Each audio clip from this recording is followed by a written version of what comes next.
Neste momento, temos a honra de receber o doutor Carlos Alberto Faraco, linguista e professor titular de língua portuguesa da Universidade Federal do Paraná, que fará a conferência de abertura intitulada Português do Brasil, a construção da norma culta e as práticas de ensino.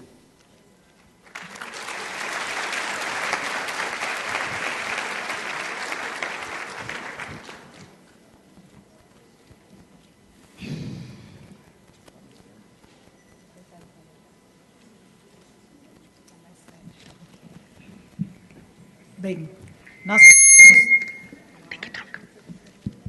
Vou tentar de novo, melhorou. Nós teremos o privilégio de ouvir o professor Carlos Alberto Faraco, que acredito que trará uma contribuição bastante importante.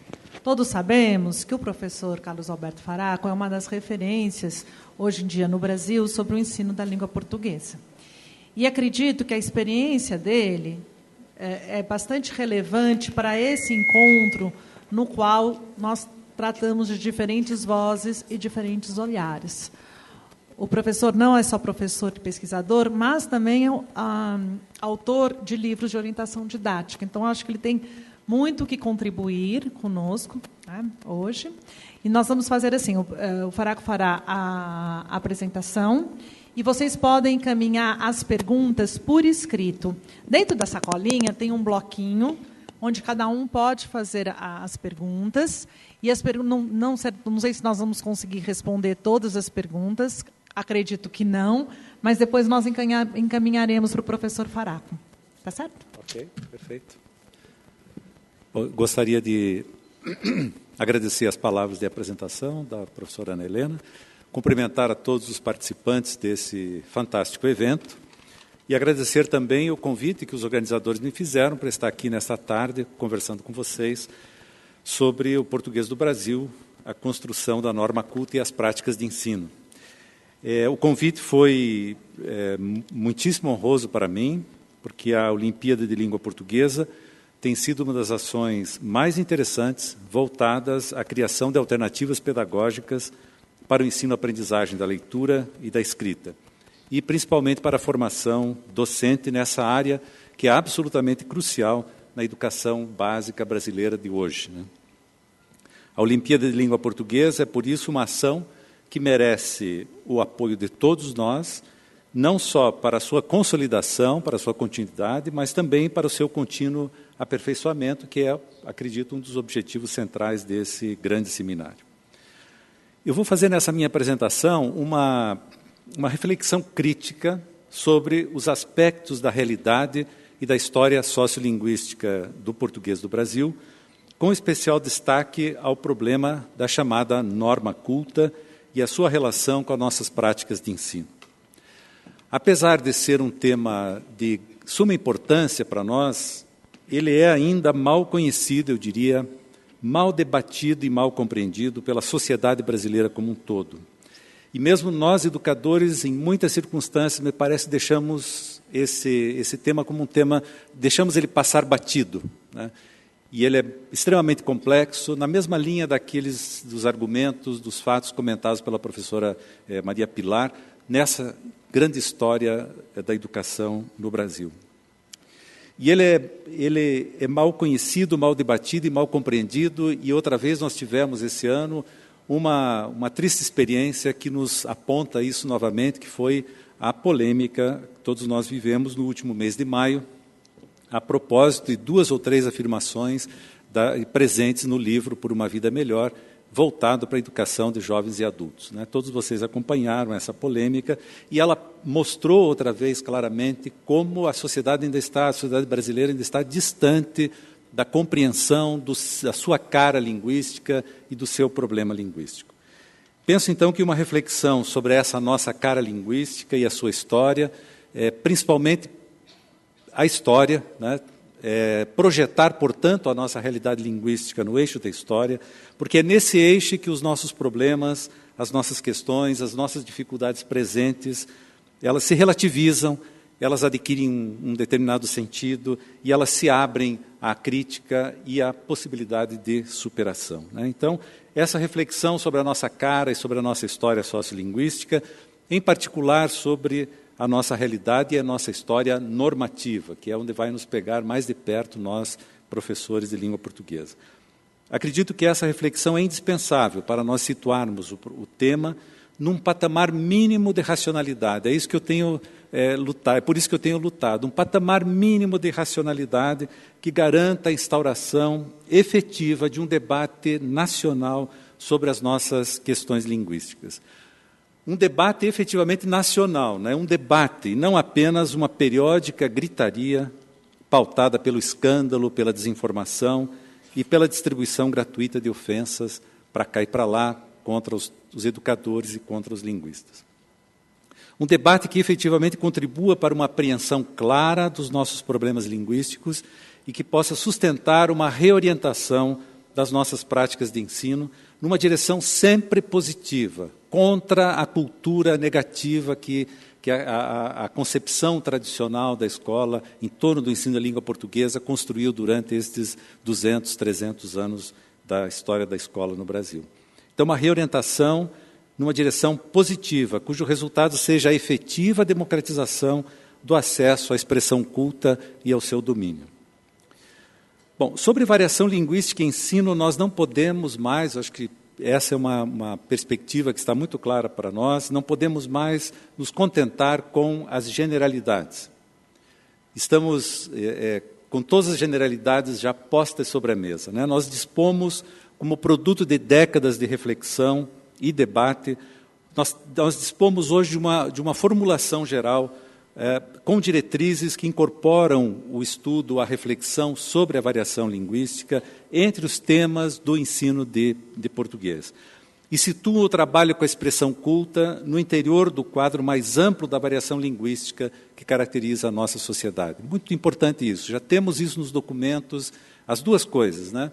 A variação linguística como um tema importante do ensino e que a questão da expressão culta entre como parte dessa questão, né?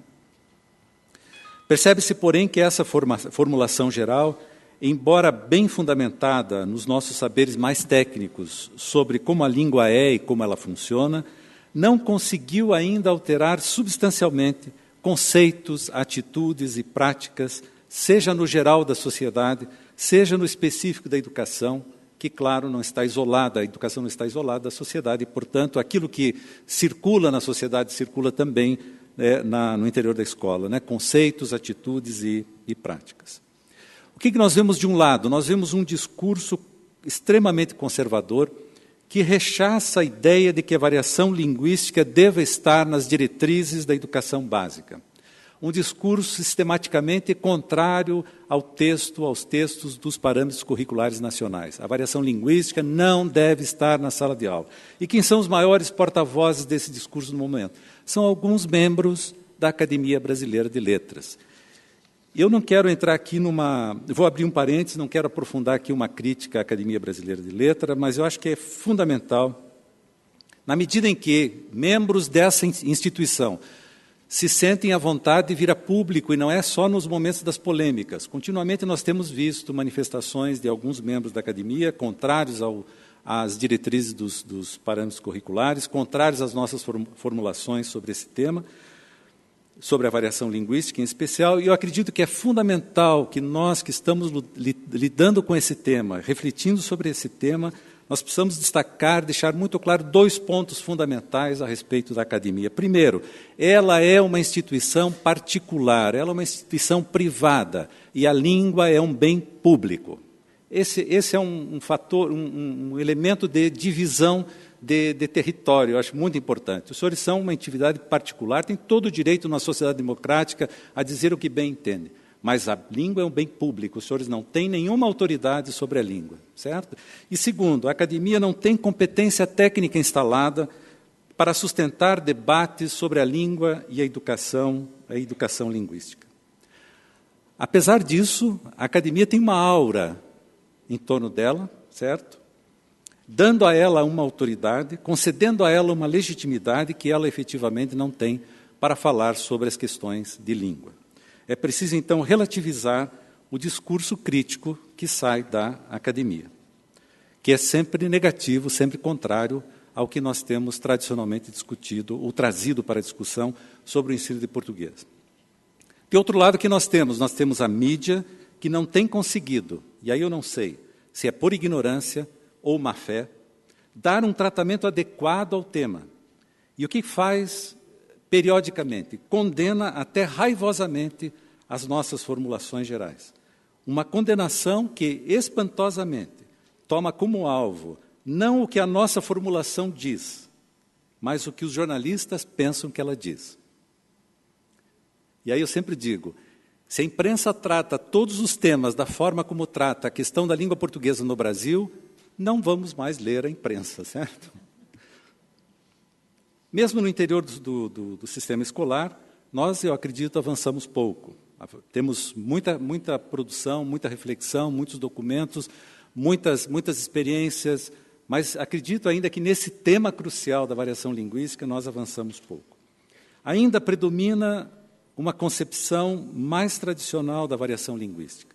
E ainda se lança a mão, com muita frequência, da regra estreita do certo e do errado assumidos no sentido absoluto. Deixa eu dizer isso outra vez, né? Não é a regra estreita do certo e do errado, mas é a regra estreita do certo e do errado assumido em sentido absoluto. Não é como se houvesse um certo e errado que está acima de todos nós falantes, que fosse um dogma de fé, né? Não, o certo e o errado são relativos, né? Portanto, é essa concepção da relatividade, dos juízos de valor sobre a língua, é que nós precisamos ampliar no contexto não só escolar, mas no contexto social. Os livros didáticos têm dado um tratamento muito superficial ao tema, e aqui eu me incluo entre os autores de livro didático, né? Eu tenho uma coleção para o ensino médio. Ali eu tentei trabalhar um pouco a questão da variação linguística, tentando usar, né, na formulação do livro essas grandes questões de princípio que nós temos, mas digo para vocês, não estou satisfeito ainda, porque não é uma pedagogia que uma pessoa ou duas ou três pessoas isoladamente possam formular. Nós temos que formular isso realmente como uma grande coletividade de professores de português, né, experimentando, fazendo, refazendo, mas o fundamental, quer dizer, os grandes princípios norteadores de uma pedagogia da variação linguística e da expressão culta, nós temos que, primeiro, sedimentar esses grandes princípios e, segundo, conquistar parceiros sociais para que possam, junto conosco, difundir esses princípios socialmente, de maneira que a cara linguística do Brasil, quando nós nos olhamos no espelho como brasileiros, nós possamos nos olhar com compreensão das características da nossa cara e com orgulho dessa cara e trabalhando com a questão da expressão culta na sua dimensão adequada. Então, eu diria, os livros didáticos, e eu tenho sido consultor também de editoras nesse aspecto, muitas vezes o que eles apresentam, fazem uma apresentação algo folclorizada da variação geográfica, que em geral não é um problema, ou um tanto quanto estereotipada das falas rurais. Esse é o grande tema, digamos, da variação linguística nos livros didáticos. Em geral, deixam de fora a variação social, que é, de fato, a nossa verdadeira questão a ser enfrentada social e pedagogicamente, já que é ela que serve de critério para os gestos de discriminação dos falantes e de violência simbólica que se pratica contra os falantes. Por fim, as diretrizes dos sistemas de avaliação da educação básica também não foram, e eu também já estive envolvido com esses sistemas de avaliação, então falo de dentro e não de fora, certo? Eles não foram ainda além de uma referência superficial à variação linguística.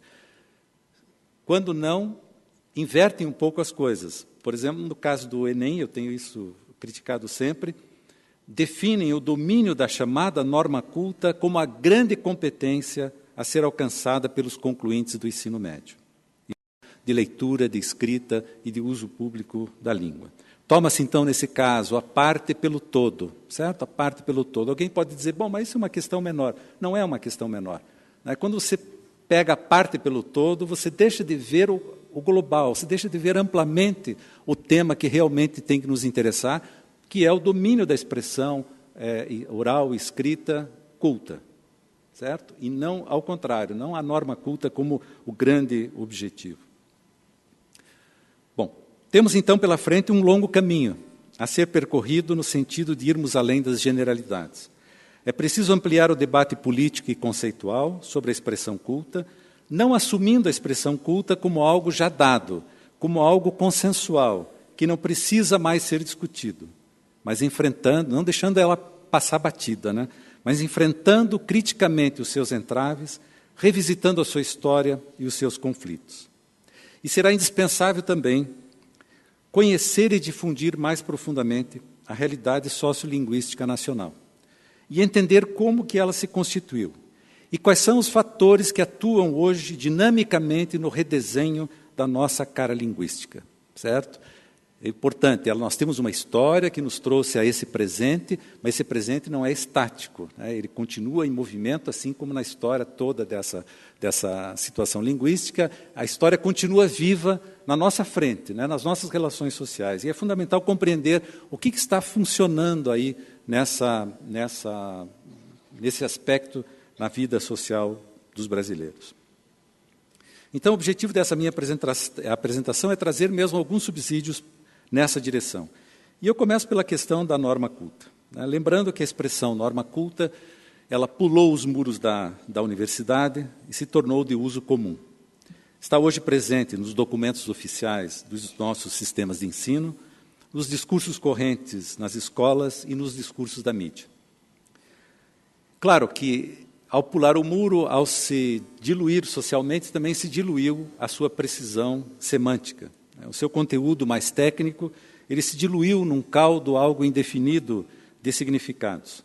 O que tem dificultado, eu diria, essa fragmentação, essa diluição, tem dificultado a elucidação do que é exatamente a norma culta e, portanto, do seu ensino. Fala-se em norma culta como se todos nós soubéssemos do que estamos falando. Principalmente a imprensa, né? Quando ela nos ataca, ela nos ataca como se não houvesse nenhuma dúvida, nenhum conflito, nenhum problema, nenhuma área obscura nesta famigerada expressão norma culta. Eu costumo até brincar, a dona norma, a senhora dona norma culta, né? Desse modo, os problemas que atravessam esse tema, eles não se deixam ver com suficiente clareza para que nós possamos enfrentá-los criticamente, abrindo assim caminhos para reformularmos, sim, as nossas atitudes diante da complexa realidade sociolinguística brasileira e para darmos nova direção às práticas didático-pedagógicas voltadas ao ensino da expressão culta.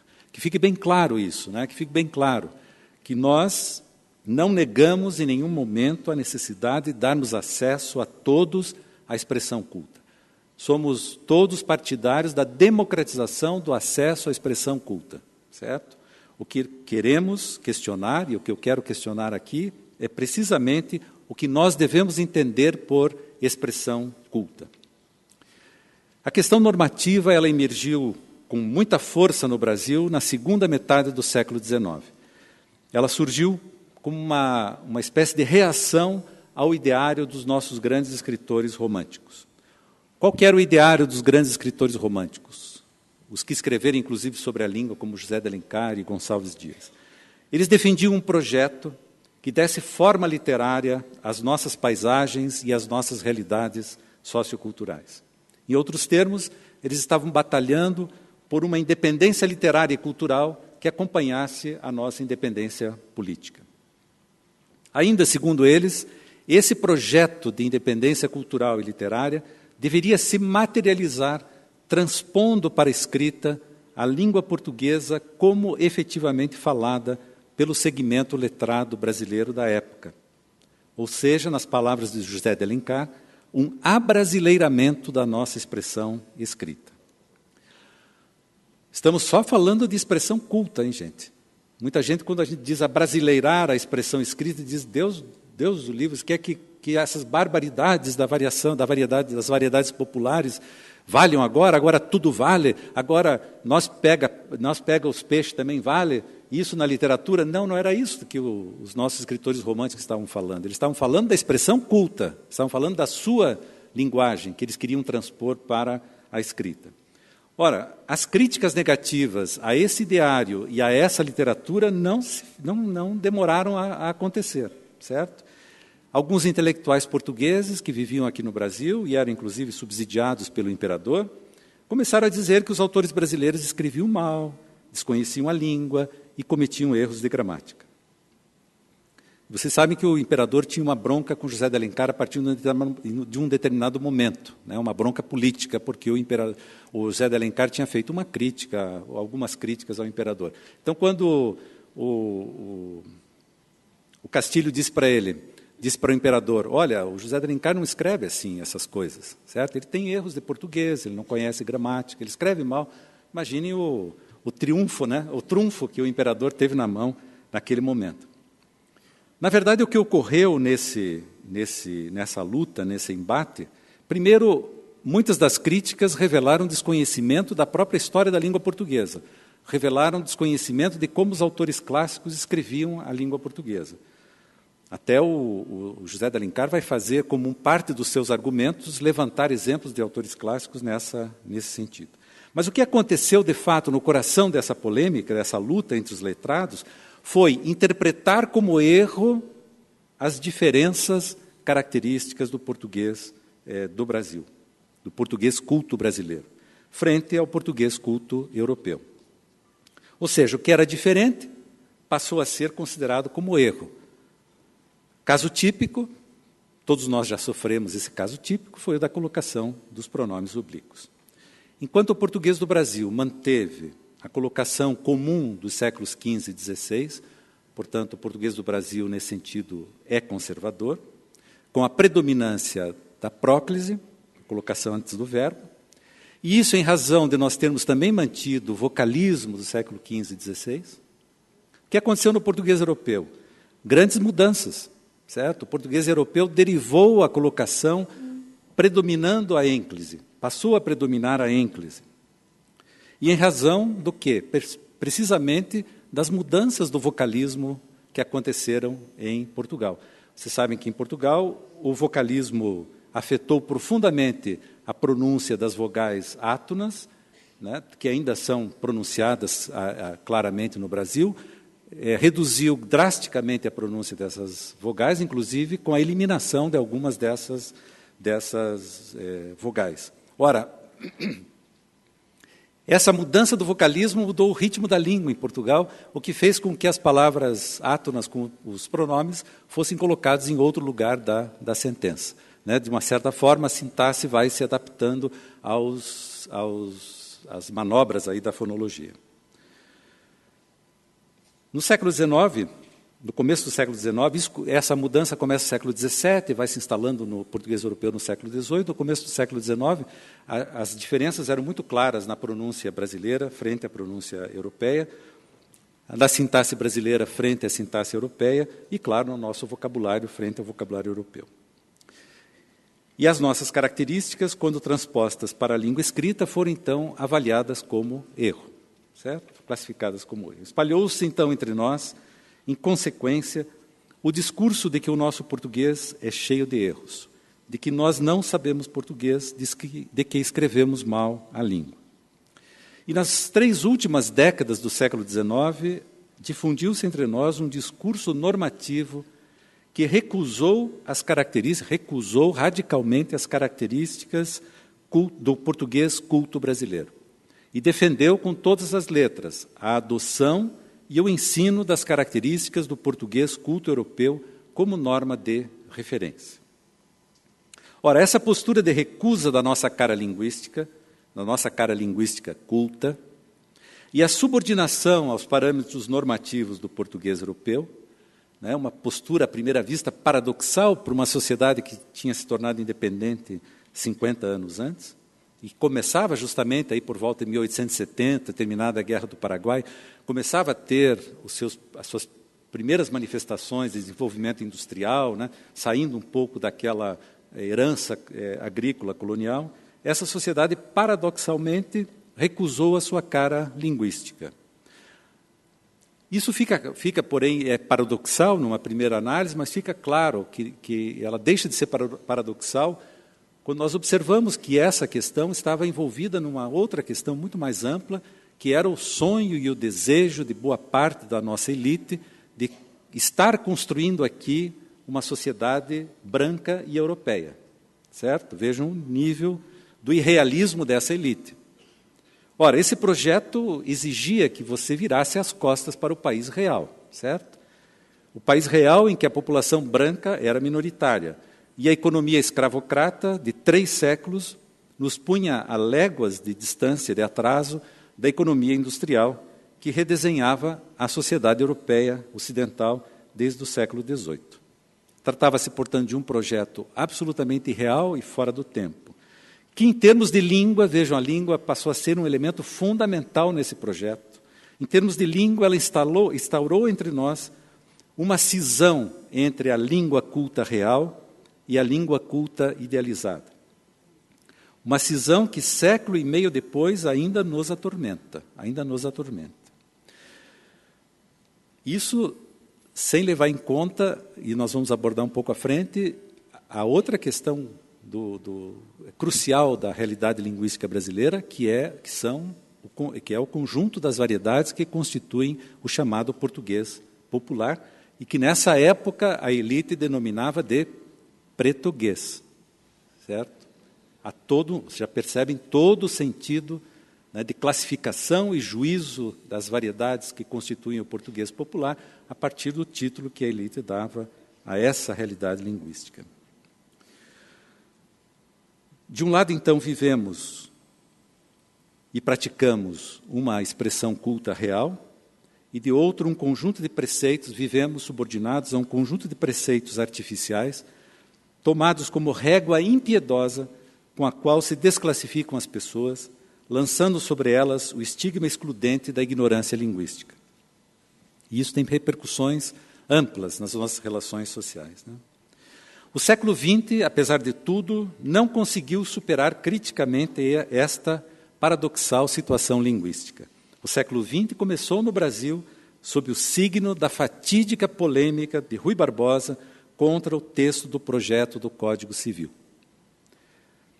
E o curioso nessa polêmica é que o Rui Barbosa não levantava, nas suas questões, questões propriamente jurídicas, que seria normal, de você debater criticamente um anteprojeto do Código Civil a partir de temas jurídicos, de como eles estavam sendo abordados no Código Civil. Não. A crítica, a polêmica que ele levanta é toda ela em torno da língua. E por que isso? Porque ele estava profundamente ressentido de não ter sido convidado pelo presidente Campos Salles para ser o redator do anteprojeto, né? Vocês sabem que como é que ele se pensava, né? Então, ele imaginava que ele era a única autoridade no Brasil capaz de produzir o anteprojeto do Código Civil. Como o presidente não pediu a ele que fizesse, o que ele fez? Ao receber o anteprojeto, ele estava no Senado a essa época, para dar parecer sobre o processo, ele começou a levantar pretensos erros de português, erros e mais erros de português.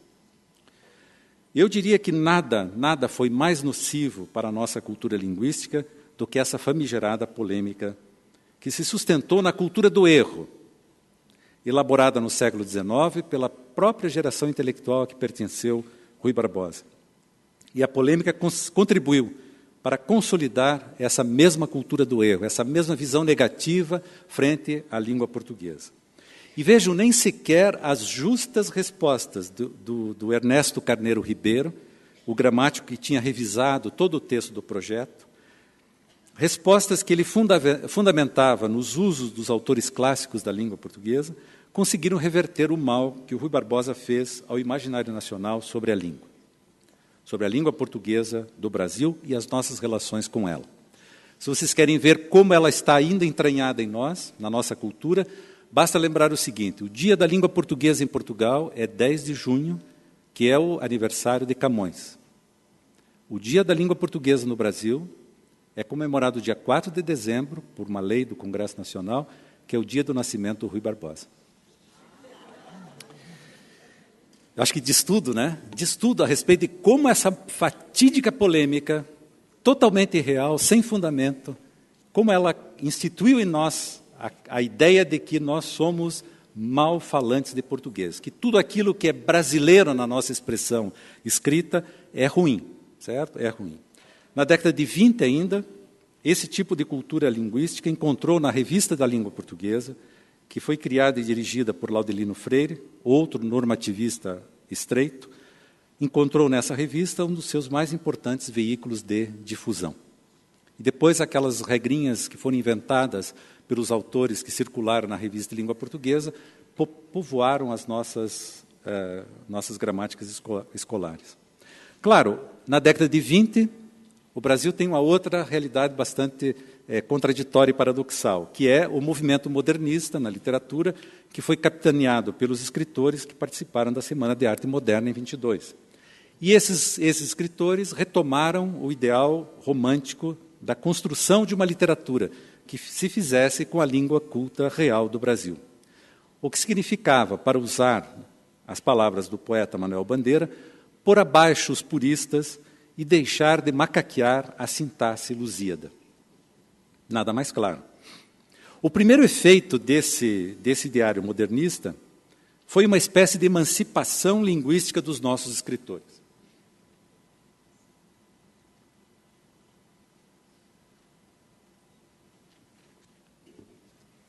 A herança que os modernistas deixaram, pelo menos para a expressão literária, foi uma superação do preciosismo linguístico, do pseudopurismo e do normativismo estreito e dogmático. Mas houve também um segundo efeito, ainda muito pouco percebido pelas nossas discussões linguísticas. Ou seja, as nossas melhores gramáticas, em especial as publicadas a partir da segunda metade do século XX, sem poder ignorar a expressão linguística de grandes escritores, dos nossos grandes escritores do século XX, sem poder ignorar isso, começaram a flexibilizar o discurso dogmático e passaram a acolher, mesmo que ainda timidamente, algumas das características reais do português culto brasileiro, como praticado por seus grandes escritores. E o mesmo veio a ocorrer com os dicionários contemporâneos, em especial o Aurélio, e particularmente, sobretudo, o Uais. No entanto, essa alteração do discurso dos nossos bons instrumentos normativos, mesmo que em sua timidez, repito isso muito, ainda não se difundiu socialmente. E é espantoso que nem sequer os nossos cursos de letras tenham se dado conta desse processo. Eu não poucas vezes vi o espanto no rosto dos meus alunos de cursos de especialização, recém-saídos do curso de letras, da graduação em letras, ao perceberem os conflitos existentes entre os preceitos do normativismo estreito e as observações e comentários das gramáticas e dos dicionários. Aquele espanto diz, mas como o Uais diz isso? O maior dicionário da língua portuguesa diz isso? Aquele espanto, eu digo, mas vocês não saíram do curso de letras agora mesmo? Não folhearam o Uais durante o curso? Não leram essas observações? Os nossos bons dicionários e as nossas boas gramáticas, eu estou qualificando como bons aqueles instrumentos construídos com respaldo filológico, claro, raramente são levados em conta, mesmo agora na polêmica, ou na outra polêmica com o Fernando Henrique Cardoso, né, dos queremos gente melhor educada, aquela outra polêmica. Nem sequer os dicionários ou as gramáticas foram tomados em consideração naquele momento.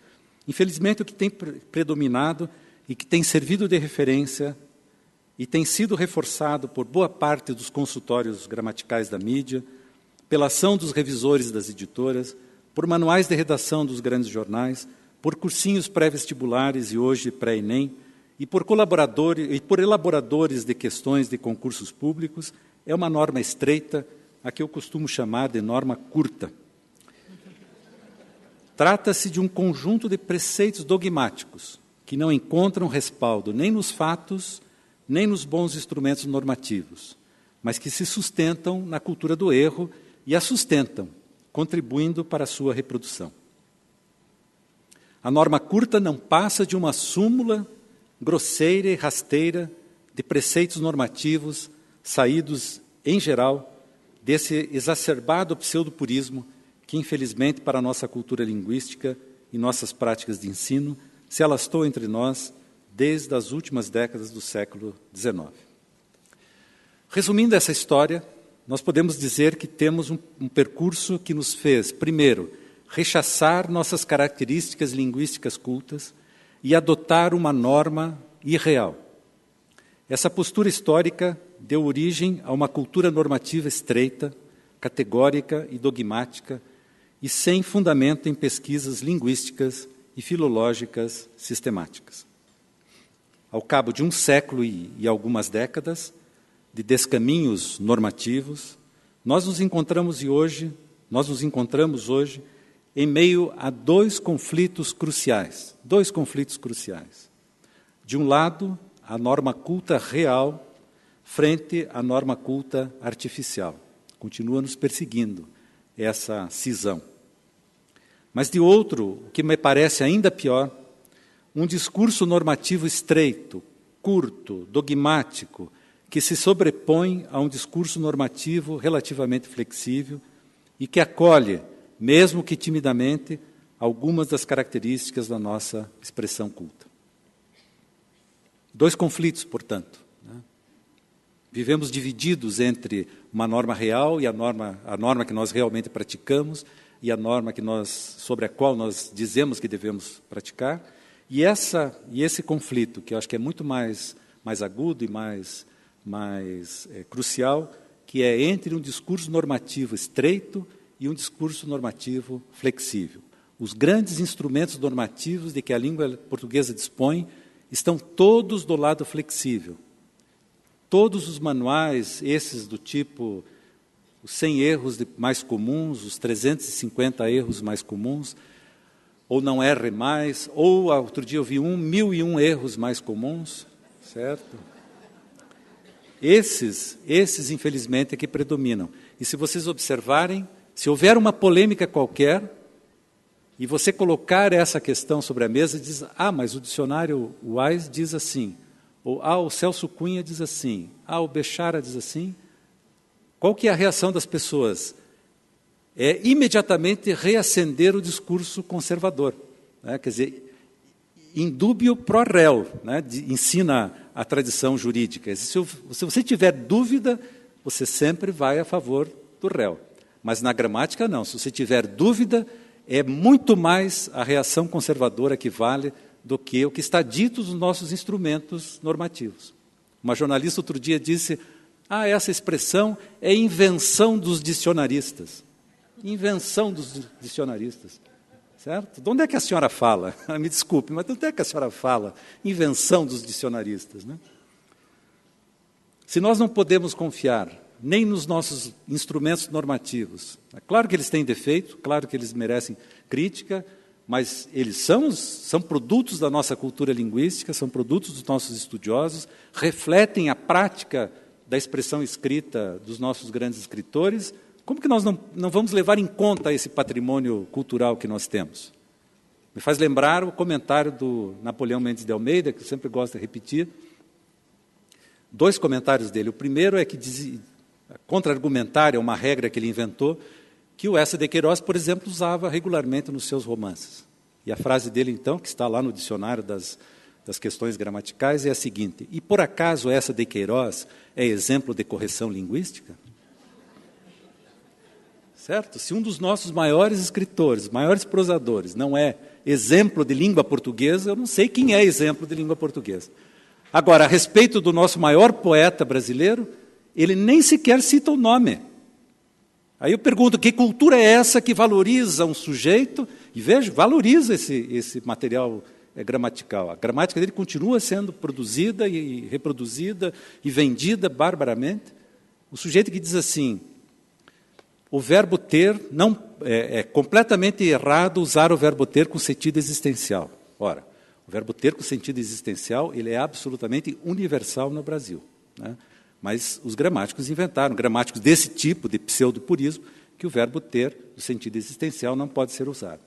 Mas, claro, temos que considerar que um certo poeta, inimigo da gramática, usou o verbo ter no sentido existencial.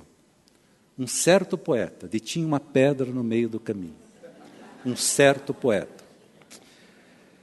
Então, esse conflito eu acho que é doído, né? O conflito em que a cultura recusa as suas melhores produções literárias e recusa as suas melhores produções lexicográficas e lexicológicas e as suas melhores produções gramaticais.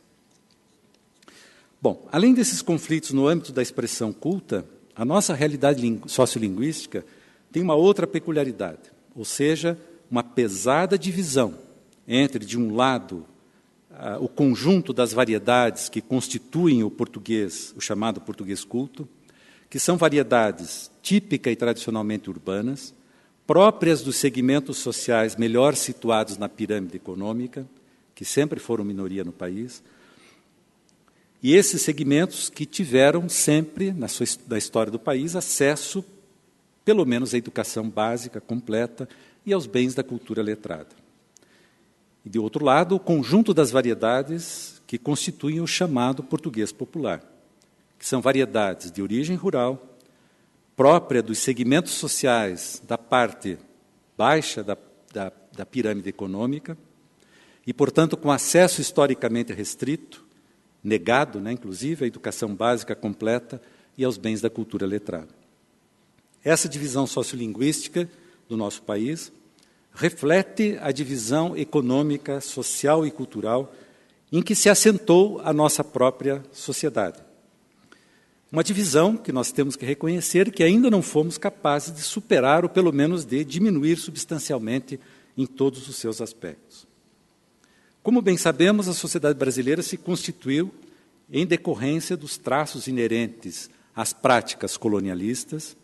As práticas colonialistas fizeram a mesma coisa em toda parte em que elas estiveram, não foi só aqui, mas aqui também.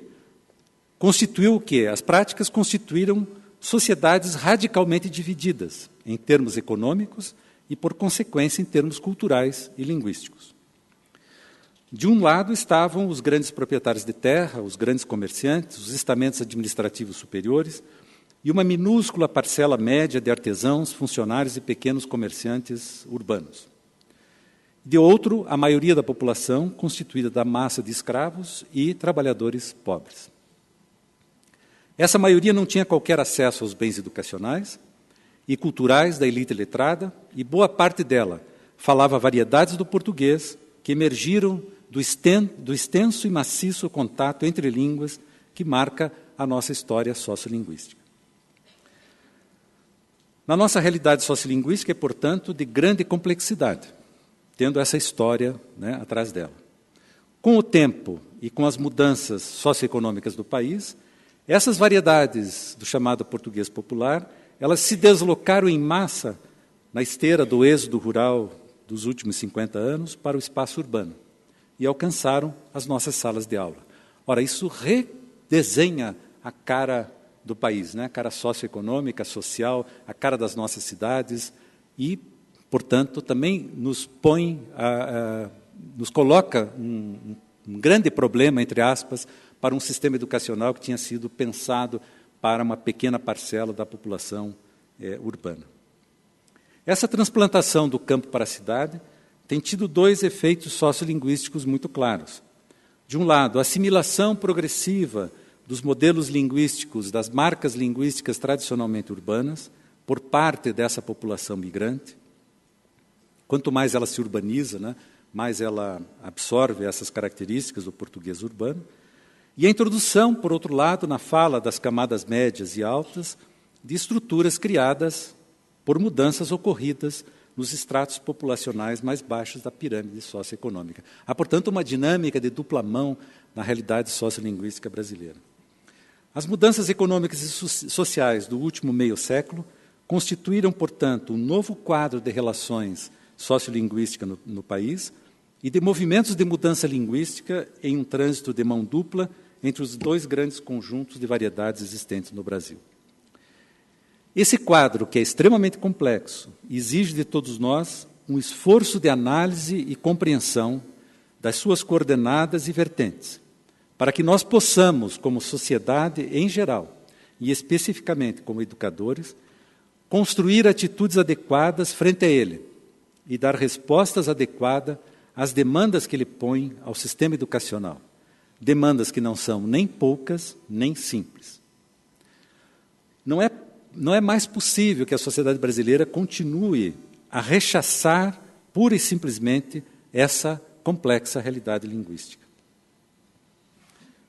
Como nós vimos, né, agora nessa última polêmica. Eu acredito que nós estamos longe ainda de alcançar esse patamar de compreensão ampla dessa realidade. A história e a realidade sociolinguísticas nacionais continuam ainda pouco claras para a sociedade de maneira geral. Além disso, e por consequência, falta-nos uma pedagogia bem informada sobre a variação linguística do país. Já avançamos, como eu disse no começo, mas ainda avançamos pouco. O nosso ensino de português vive em meio a todos esses conflitos. É o conflito entre a norma culta real e a norma culta artificial. Entre o discurso normativista estreito e os preceitos dos nossos melhores instrumentos normativos. Entre o conjunto das variedades cultas e o conjunto das variedades populares. Vive nesse meio sem um norte que nos permita superar criticamente os conflitos e assentar as bases de um ensino-aprendizagem efetivamente democratizadores da expressão culta. A tradição escolar costuma se iludir, a concepção tradicional escolar, quanto ao ensino de língua portuguesa, costuma se iludir e iludir os aprendizes com a ideia de que a mera correção deste ou daquele fenômeno de regência, de colocação, de concordância, de uso dos pronomes, é suficiente para garantir aos alunos o acesso à expressão culta e ao seu domínio. Trabalha-se, então, sob o signo da fragmentação. E esses manuais dos 100, 350, 1001 erros refletem bem essa concepção tradicional do ensino de português, né, da nossa relação com a língua portuguesa. E nunca vão além do nível da sentença. Não se consolidou ainda uma compreensão pedagógica ampla de que o domínio da expressão culta é, de fato, subproduto da imersão do aluno na cultura letrada e não o seu pré-requisito. Essa coisa de que ela é pré-requisito ficou outra vez na polêmica muito evidente. É como se dominar esses preceitos fosse suficiente para dominar a expressão culta. O processo é o contrário, né? É na dinâmica do domínio, da imersão, da experiência da expressão culta, da cultura letrada, é que nós vamos também absorvendo e aprendendo a expressão culta.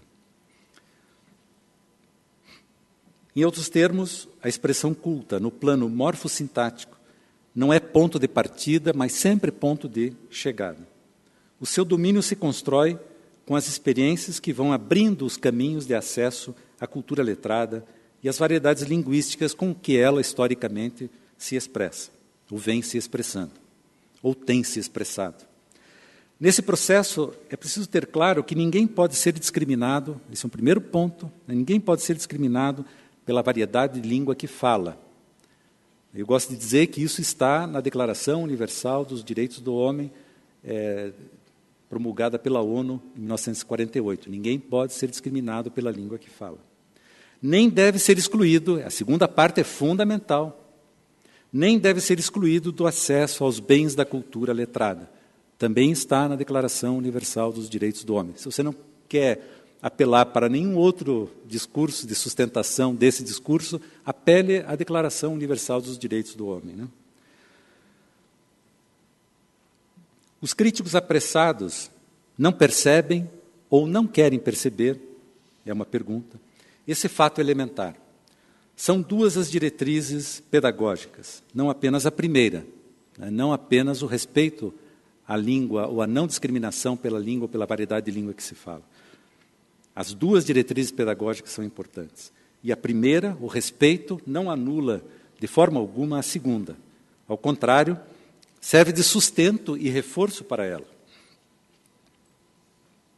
Uma das práticas pedagógicas indispensáveis para o ensino-aprendizagem da expressão culta é precisamente despertar a consciência dos alunos para a variação linguística, a fim de que eles percebam os pontos críticos que distanciam a variedade que eles aprenderam em casa, que eles usam cotidianamente, das variedades cultas, ou mais próprias da expressão escrita. e possam trabalhar sistematicamente ao longo da sua escolaridade básica para dominar estas últimas. Algumas pessoas, talvez por não atinarem com a sofisticação da inteligência humana, com a complexidade dos processos cognitivos e com a própria realidade linguística em que todos vivemos, acreditam que se as crianças e os jovens forem expostos à variação linguística na escola, serão incapazes, por isso mesmo, de aprender as variedades cultas. Houve até quem afirmasse, nessa última polêmica, que a realidade sociolinguística brasileira jamais deveria ser apresentada aos alunos, como se fosse possível tapar o sol com a peneira.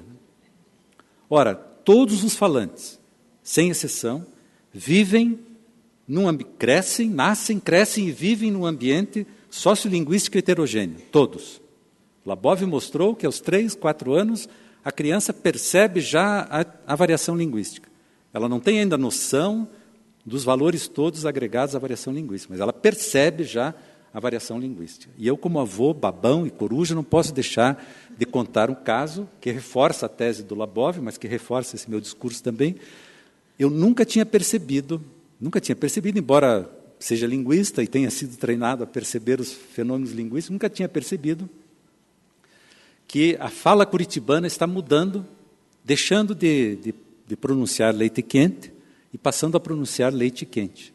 Não tinha percebido, veja como são as coisas. Talvez porque o meu nível de relações esteja já muito, muito avançado etariamente, né? Bom, lá pelas tantas, a neta de 4 anos, 3,5 para 4 anos, um dia ela diz assim: vô, que engraçado, né?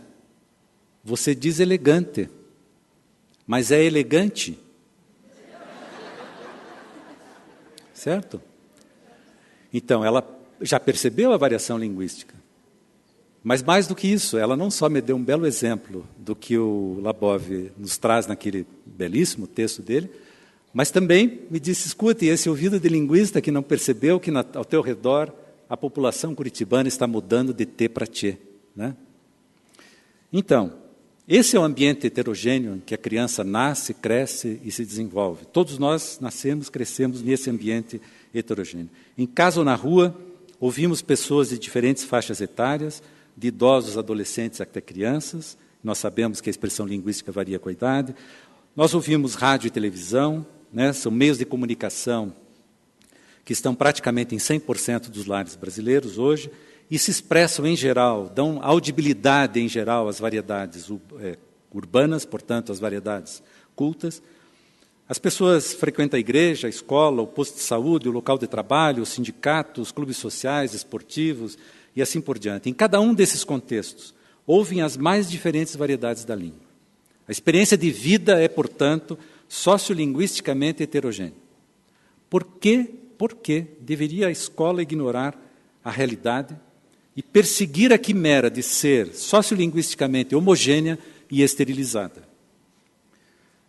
Bem, como consequência de toda essa minha argumentação, repiso a afirmação de que é preciso encontrar meios para instaurarmos um efetivo debate nacional sobre as nossas questões linguísticas. É preciso submeter o nosso pântano normativo a uma crítica sistemática.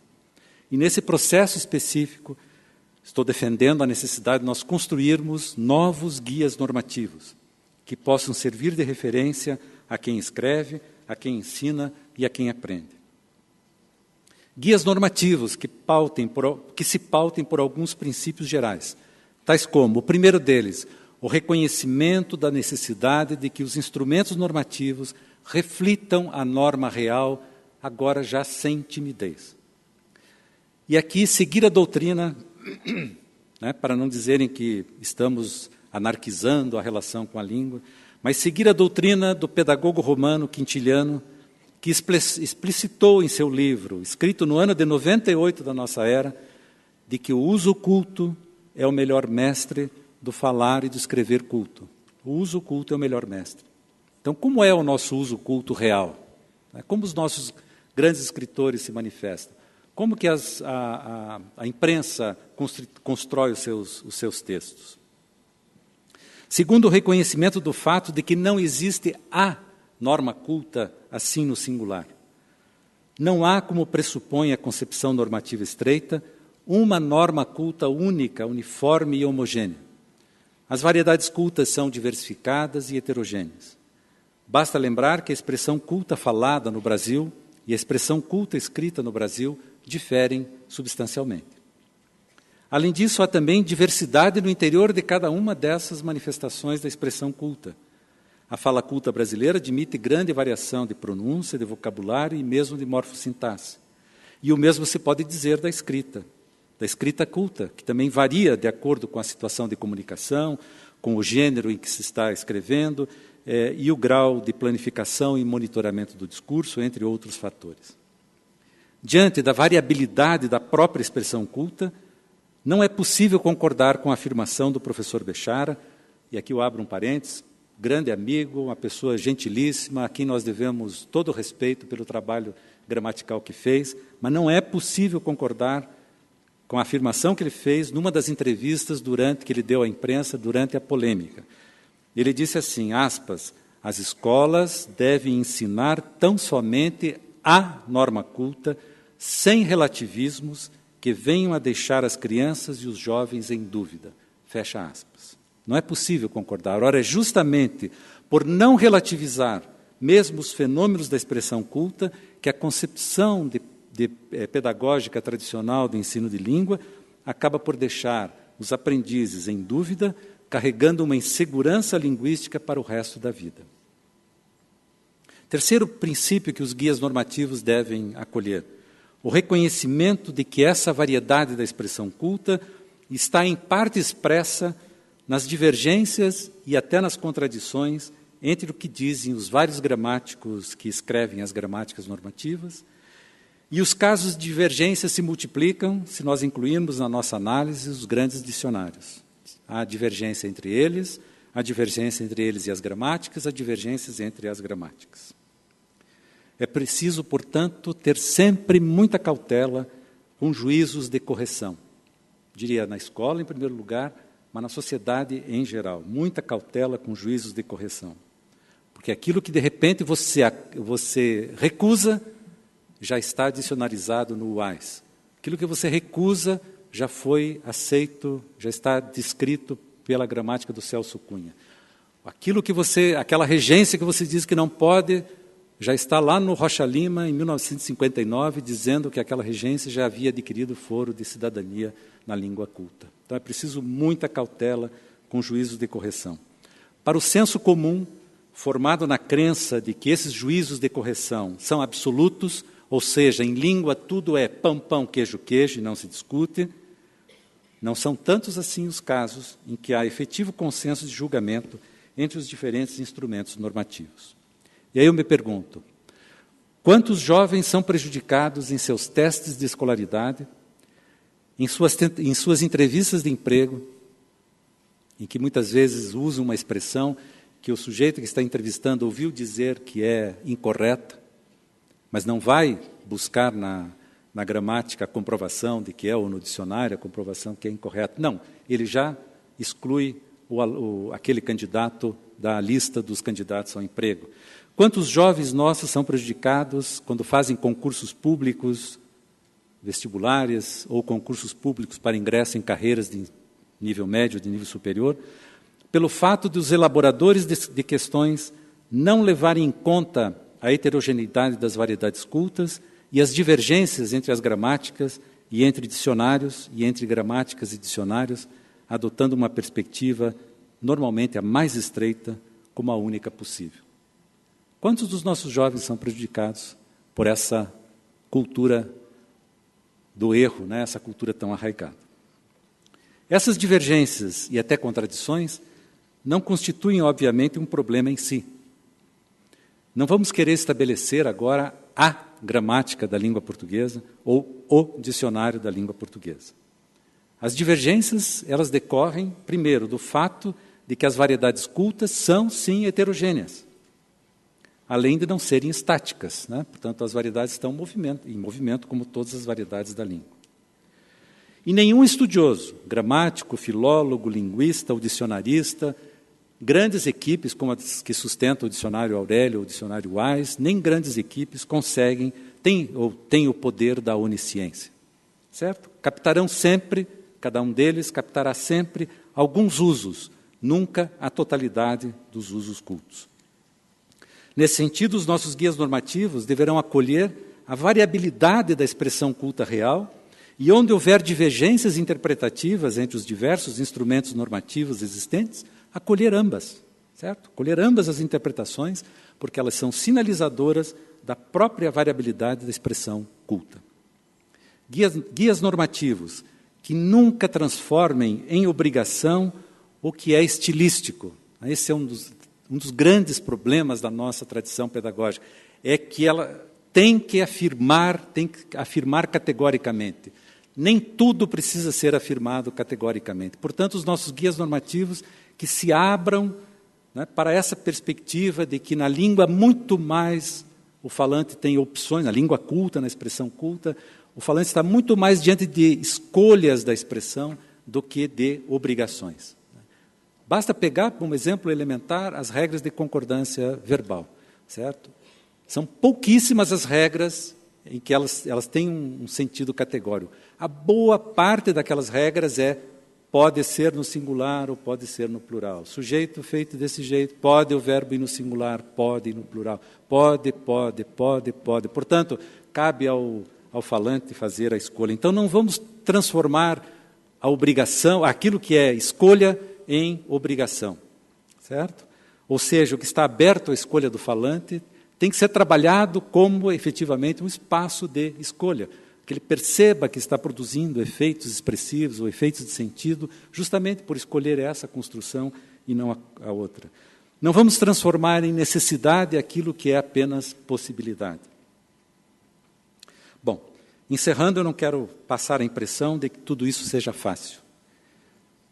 A própria redação de guias normativos passa pelo problema de quem é a autoridade em língua, né? Passa pelo problema da legitimidade de quem afirma. Um colega nosso fez outro dia uma proposta de que o Congresso faça uma lei, instituindo uma comissão que deve ser escolhida por votação direta de todas as pessoas envolvidas com o ensino de português. Então, essa comissão teria legitimidade e autoridade para produzir um guia normativo. Talvez no meio do caminho haja outras possibilidades, né? Eu até outro dia bolei uma, mas não sei se ela poderia funcionar. Em todo caso, eu não quero passar a impressão de que a questão dos guias normativos e de que todos os problemas sociolinguísticos e normativos que nós temos sejam de fácil solução. Há um longo e árduo caminho a ser percorrido. Nós precisamos estar cientes de que, nas questões que envolvem a língua, há muito mais do que aquilo que a nossa razão técnica acredita. E nós, linguistas, fomos muito ingênuos, certo? Nos anos 60, 70, nós acreditamos que, seguindo a razão técnica, nós daríamos conta da questão normativa do Brasil. E, de repente, começaram essas polêmicas mostrando que a sociedade nem sequer entendia a questão que nós estávamos levantando e defendendo. Há uma trama de imagens e significações que recobre a língua e que é muito poderosa, muito mais poderosa do que toda a argumentação lógico-racional que nós possamos fazer, muito mais poderosa até do que toda a argumentação empírica que nós possamos desenvolver. Mas eu acredito que nós, educadores, temos de nos debruçar sobre a complexidade desses fatores, principalmente quando estamos justamente escrevendo o futuro, né? Pensando no domínio da expressão escrita, de leitura e produção de texto. Temos que nos debruçar sobre a complexidade desses fatores envolvidos na compreensão socialmente predominante em matéria de língua. Nós precisamos incorporar em nossas reflexões o tema do imaginário constitutivo dos modos como a sociedade apreendeu historicamente as questões de língua. Isso tudo para, entendendo melhor esses mecanismos sociais que dão sentidos à língua, sejamos capazes de descobrir maneira de fazer frente a eles de uma maneira crítica e produtiva, superando-os em direção a uma cultura linguística e pedagógica mais positiva para o nosso futuro. Muito obrigado pela atenção de vocês.